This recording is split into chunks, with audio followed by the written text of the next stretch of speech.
Alright folks, we'll start the C8 Social Central Highlands Rugby League Footy Chat Show, a podcast we do every week. And I want to thank the sponsors that we've got, the good sponsors. Sentinel Group, Casey Wilson Law, NAB Bank, Feeding Meat, C8 Social and Outfan Country. If you listen to them, they'll tell you our sponsors and also direct you to where to find out where our games are. And I've got Luke Gallery with me, President of the Emerald Brothers. How you going, Storky? Yeah, good, thanks Luke. And on the line, are you there? The coach of the Northern Panthers, Tom Robertson. Yeah, you got the score. How are you, mate? Oh, good work. That's good. Yeah, we're going good. How's your week? Yeah, it's been busy, mate. Back to the drawing board. Make sure we get through all our bumps and bruises and injuries, and put together a team again for the weekend that can get to the grand final.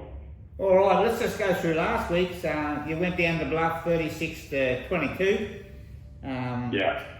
And for the Bluff Rabbitohs, we had Braden Conway got a try, Kane Comiskey, Akeem Covery, Barley Olive, Mitchell Power, Riley Comiskey, all got tries, and Akeem, he converted 6. And for you fellas, the big fella Lee Coghill, he got 2 tries. Yeah, he had a good game, mate. Yeah. Player too. Player, and Ethan Maguire, he got 2, and Corey Paskins, he only converted 3. So that was the 36-20. I thought it was a good game. Bluff sort of took control of the early part. Yeah, mate, I think, sort of once again, it was just our own discipline that sort of let us down. I think we conceded 7 penalties in the first half, and 4 of them, were completely within our sort of control. That just didn't need to be done. So you can't give Bluff that much ball. You probably deserve to go and get points put on you. But in saying that, we were going in at half time, 18-6, we were sort of pretty confident considering we probably only had about 30% of the field.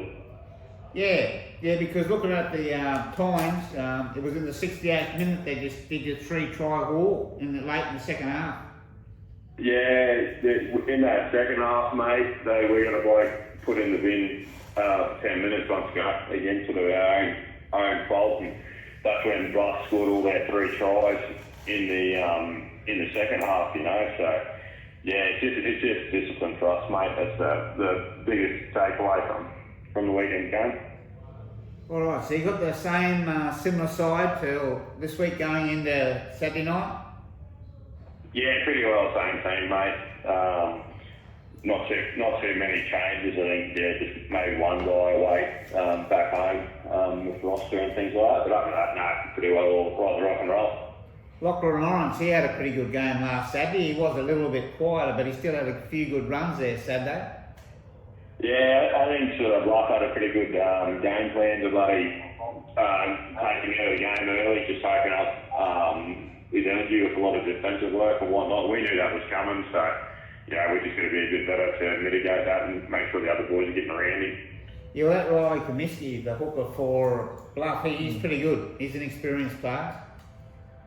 Yeah, there's a few times he sort of went through the guts of us too, with just sort of isolating a single marker and whatnot. So no, full credit to Bluff. They played well again. They're experienced outfit.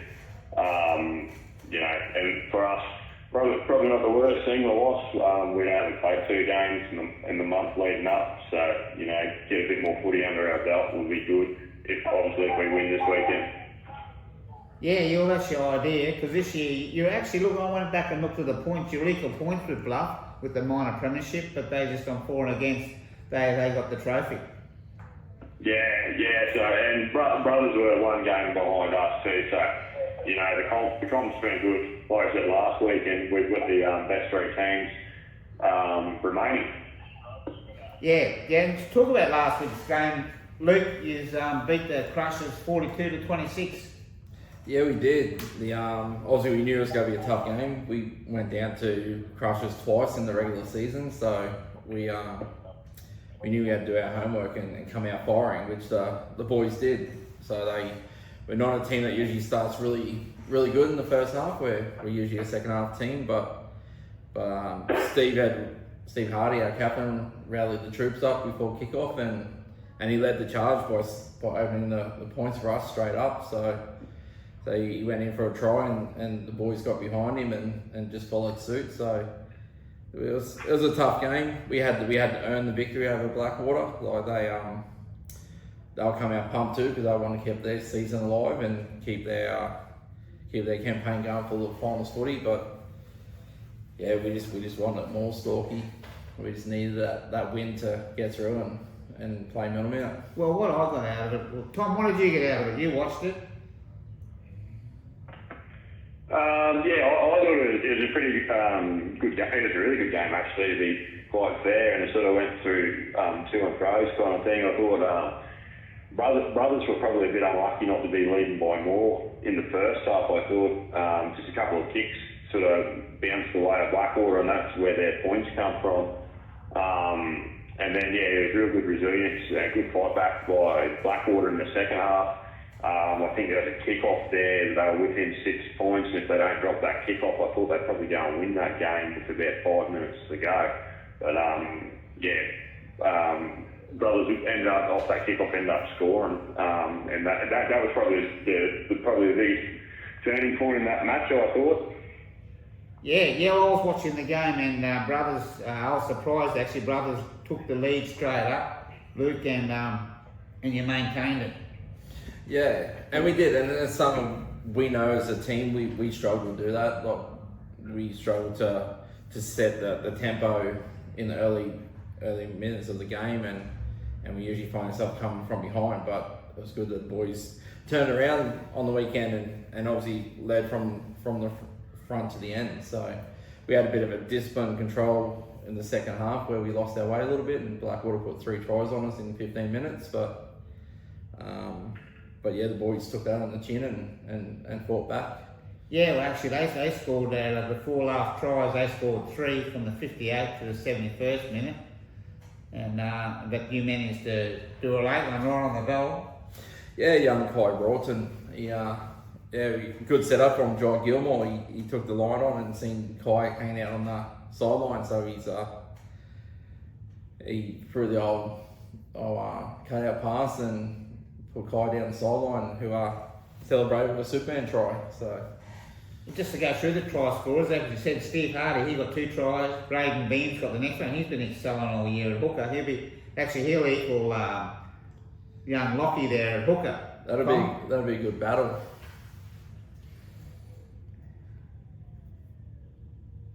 Tom, you there? Yeah, you got your sword. Sorry, I missed that. Yeah, that's all right. Braden Beam's the hooker for Emerald Brothers. He's equal to Lockie Lawrence. You know, he's someone you really got to watch.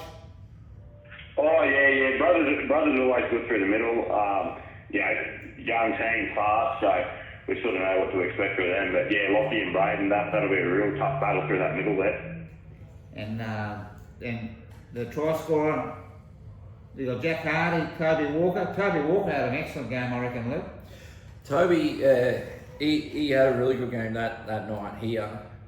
He just knows football. He's a footy head. He knows what lines to run. He knows where to be.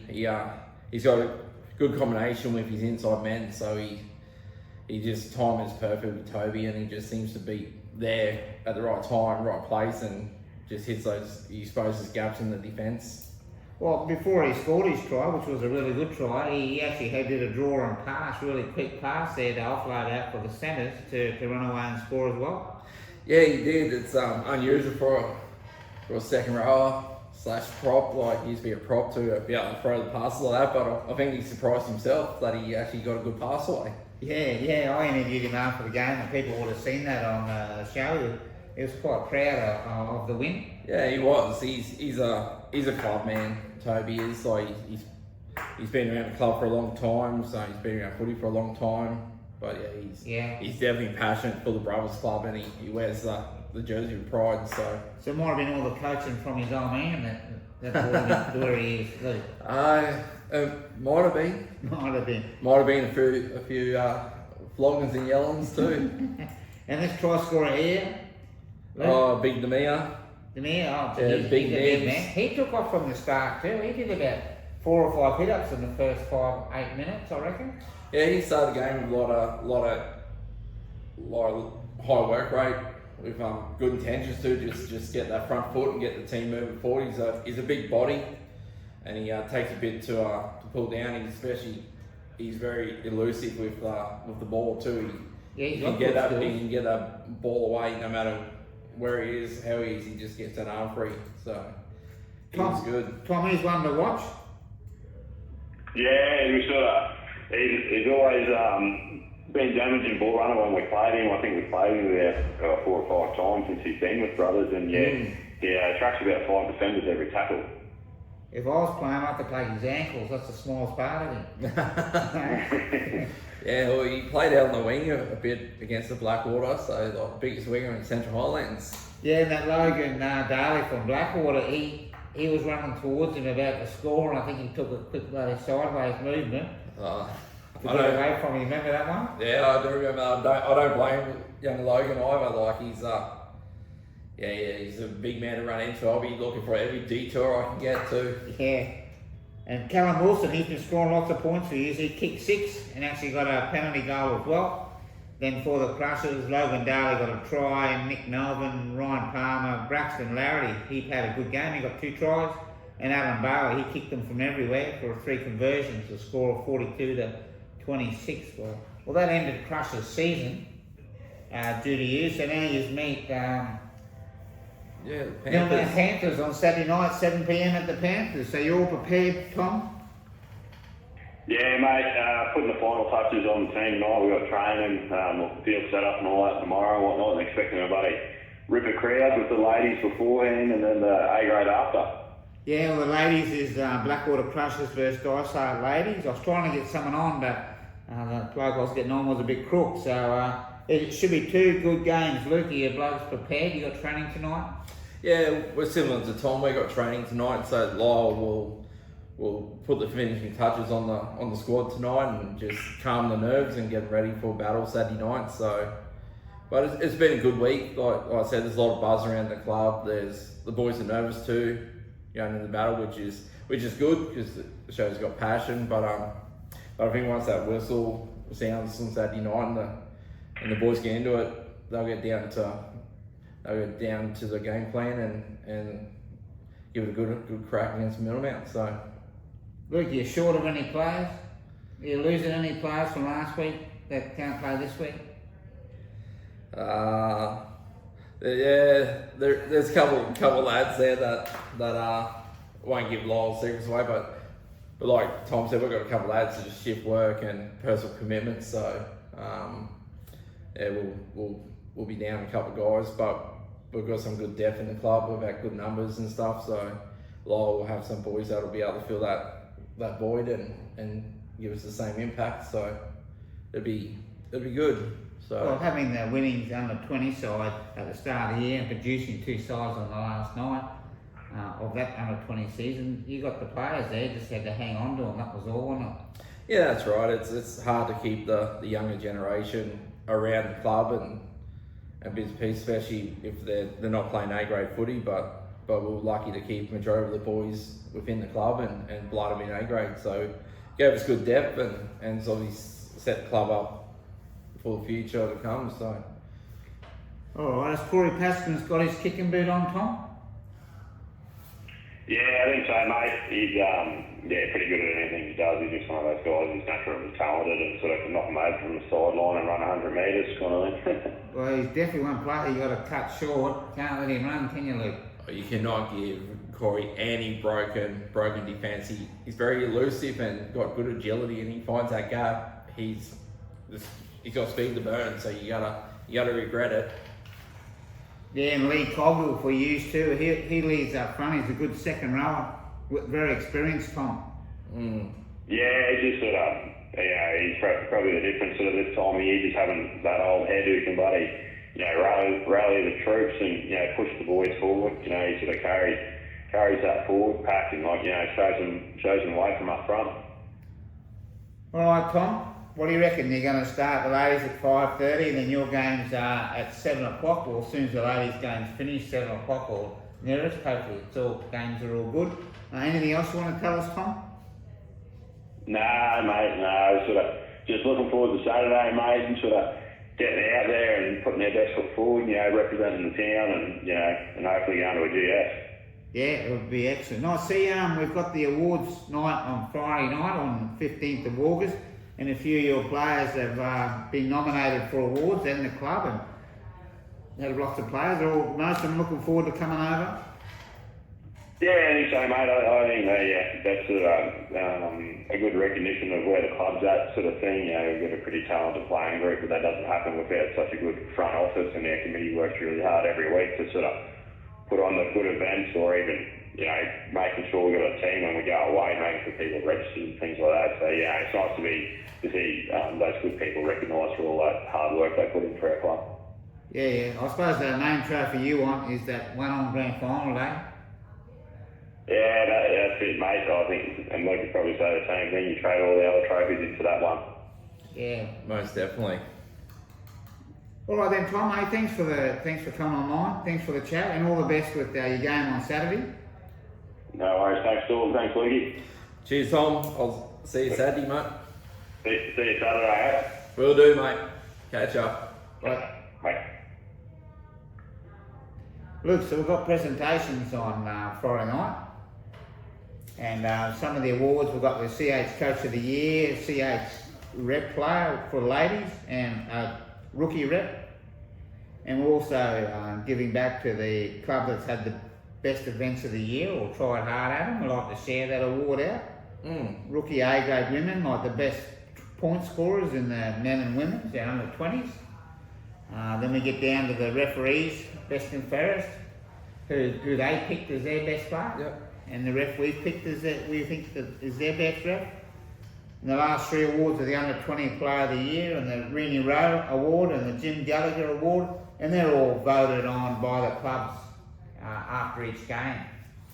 Yeah, good selection of awards there, and there's a lot of worthy people this year that contribute on the field and off the field, and obviously our officials too that are in the running for these awards, and it's an honour if you're selected for these awards, but also if you win it. So like, it just shows the commitment and the passion that's behind football.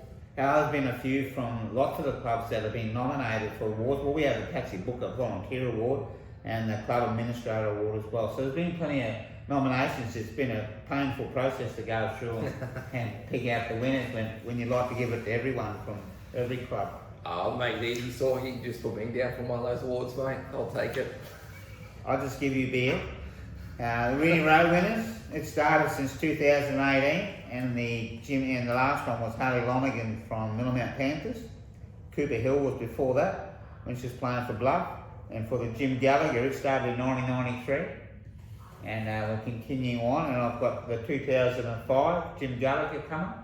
Oh, yeah, And nice. he's going to have a bit of a chat. So we're looking forward to it, folks. And thank you. And I haven't got a preview for the women yet, but I shall be trying hard to get some previews.